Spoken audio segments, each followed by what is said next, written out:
The young man sat in the corner booth of a modest downtown cafe, a wool coat pulled close, steam rising from the untouched mug before him. No one in that cafe knew that beneath the thrift store scarf and faint stubble sat the CEO of one of the city's largest restaurant chains. He had shaved off his usual polish, hiding the boardroom sheen, because he wanted to feel the pulse of his own empire from the bottom rung. Yet what drew his gaze that morning wasn't the coffee or the clatter of cutlery, but the dishwasher who staggered past the counter with sleeves rolled to the elbows, wrists raw, and a jaw that trembled from fatigue. There was something about the way she moved, something hollow yet stubborn, like a candle's flame fighting wind. He leaned forward, curiosity tightening in his chest. Her name, he would learn, was Elena. She was in her early 30s, with striking cheekbones and dark hair pulled back into a fraying elastic. Despite the grease stains on her thrift store sweater and the cracked sneakers she wore, there was a natural grace about her. She carried herself upright, even as exhaustion bent her shoulders. When she pushed a strand of hair from her damp forehead, her fingers trembled slightly, betraying how little rest she'd had. He noticed, too, the duct-taped strap on her backpack slumped in the corner near the dish pit, and the folded eviction notice that peeked out like a scar from one of its outer pockets. "Break?" asked a young waitress, sympathetic but harried. Elena shook her head quickly, her lips pressing tight. "Double shift. Can't stop." The waitress winced. "They're not paying you for both, you know that, right?" "I need the hours," Elena said simply, voice low, throat tightened. She turned back to the pile of plates, steam fogging her cheeks. The undercover CEO, who called himself Mark for this experiment, shifted uneasily. His company prided itself on policies against exploitation, yet here, in a franchise carrying his name, a woman worked 2 shifts back-to-back without compensation. He wanted to storm into the manager's office, but instinct told him to wait, to watch. Around noon, as the lunch rush thinned, Helena slipped outside to catch her breath. The air was crisp, her breath forming pale clouds. She sat on the back steps, fumbling through her worn wallet. Inside was a single bus transfer ticket, already punched, and a handful of coins, nickels mostly, and a bent quarter. She counted them twice, brow furrowed, then tucked them away quickly when she noticed Mark passing by, pretending to smoke a cigarette. Their eyes met. Hers darted away with a nervous smile. "Rough day?" he asked casually. She gave a small shrug, brushing her hair back with damp fingers. "Every day's rough. But dishes don't wash themselves." Something in the way she said it, half joking, half bleak, stayed with him.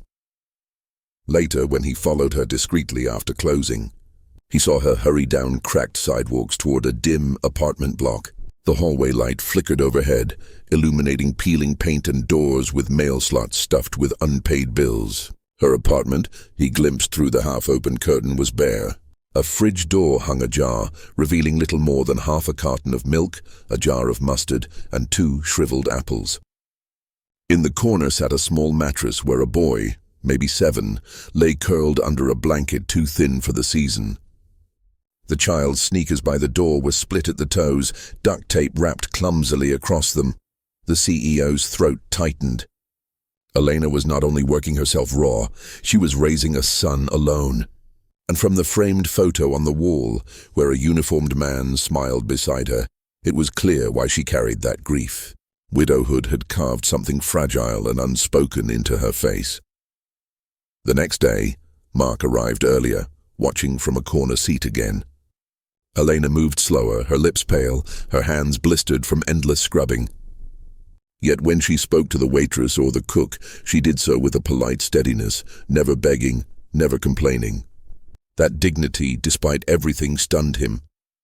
At the 7-minute mark of her second shift, something happened. A tray of glasses slipped, shattering across the floor. The sound cracked through the restaurant like a gunshot.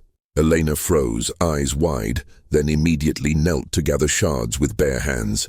Tiny cuts marked her fingers, crimson dots staining the wet towel.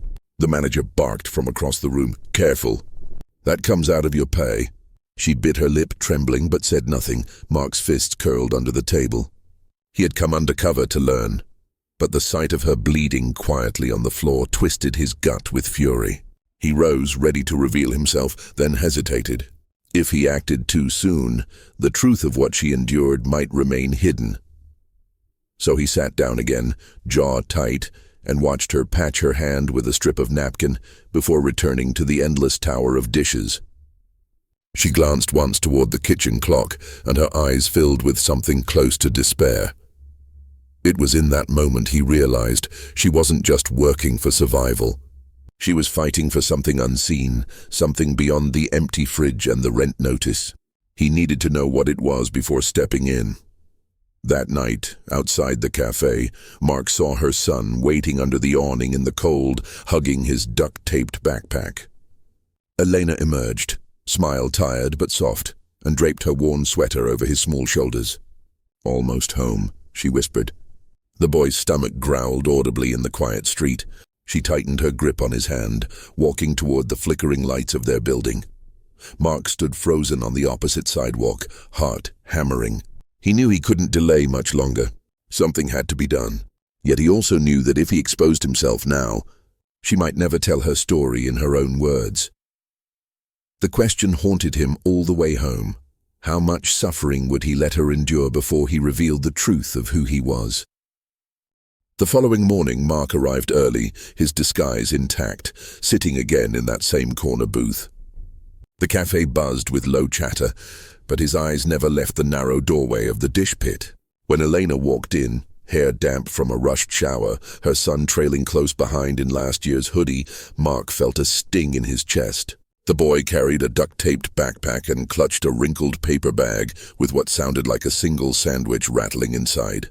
Elena kissed his forehead before ushering him off to school, her lips trembling but her smile determined. She plunged into work immediately, scrubbing pots with blistered hands. Mark noticed her wincing every few minutes, her palm raw from yesterday's cuts. Still, she never asked for gloves, never slowed her pace. Her resilience gnawed at him. How long had his managers ignored her pain? During the lull, Mark slipped behind the building pretending to take out trash, and found her crouched by the back door, face buried in her palms. He cleared his throat softly. "You okay?" he asked, feigning casual concern. Her eyes darted up, red-rimmed but strong.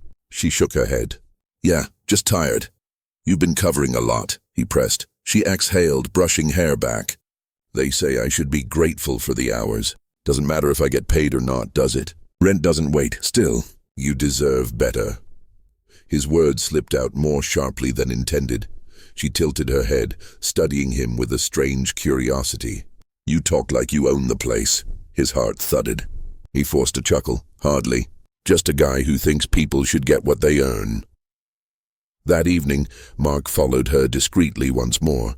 Her apartment felt colder than yesterday. The bulb in the ceiling flickered weakly. The fridge had only the same mustard jar, now nearly empty, and a small container with half an apple slice browning at the edges. She poured her son a glass of water and split a dry piece of bread between them. The boy, trying to hide his hunger, smiled faintly and said, "It's good, Mom."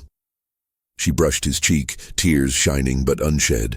Mark stepped outside, chest burning. He couldn't watch another night like this. The undercover lesson had gone far enough. It was time. The next morning he returned not in his wool coat and thrift scarf, but in his true skin. Crisp navy suit, polished shoes, hair slicked neatly. He looked every bit the CEO he was. Heads turned when he walked into the cafe. The manager straightened, confused, then pale when Mark spoke. "Gather the staff. Now." Elena stood frozen by the sink, her damp hands still in the basin. Mark's eyes met hers, steady, unwavering. She frowned, confusion tightening her features. When everyone assembled, he began calmly, voice firm but carrying weight. "My name is Mark Harrison. I'm the CEO of this company, and I've been here undercover the last 2 weeks." Murmurs rippled. The manager's jaw slackened. Elena blinked, lips parting in disbelief. "I came here to see how my employees are treated at the ground level," Mark continued. "And what I found disturbed me. People forced into double shifts without pay. Threats over broken glasses. Ignored injuries. This stops today." The room was silent except for the hum of the fridge. Mark turned to Elena directly. "Elena, you've worked harder than anyone here. You've carried dignity even when you were treated unfairly. I owe you more than an apology. I owe you change." Her throat tightened. "By me?" she whispered, voice trembling. "Because I saw your strength, and because no one fighting this hard should ever feel invisible." He reached into his briefcase and pulled out an envelope. Inside was not just back pay, but a check that would cover months of rent.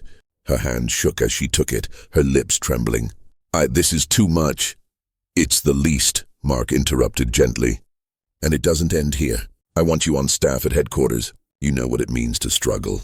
We need voices like yours shaping policies." Elena's son appeared in the doorway just then, backpack dangling from his shoulder. He looked at the check in his mother's hand, then up at Mark in confusion. Elena pulled the boy close, hugging him so tightly he squirmed with laughter. Tears streaked her cheeks as she whispered into his hair, "We're going to be okay, baby. We're finally going to be okay." The cafe staff clapped quietly, some in relief, others in shame. The manager looked down at his shoes. Mark turned back to them all. "This isn't charity. It's justice. Every worker here deserves respect, fair pay, and dignity. From now on, that's non-negotiable." Later outside, Eleanor caught up with him. She wore the same old sweater, but she stood taller now, shoulders back, eyes brighter. "Why did you do this?" she asked softly. He smiled faintly. "Because one act of kindness can reroute a life. You reminded me of that." She held his gaze, lips quivering into the first real smile he'd seen from her. In that moment, on a cracked sidewalk outside a modest cafe, with the city lights flickering above, something shifted. Despair bent to hope, and hope finally breathed again. And that was what Mark carried back to his office, and what Elena carried home to her son. The unshakable truth that sometimes being seen, truly seen, is the beginning of everything.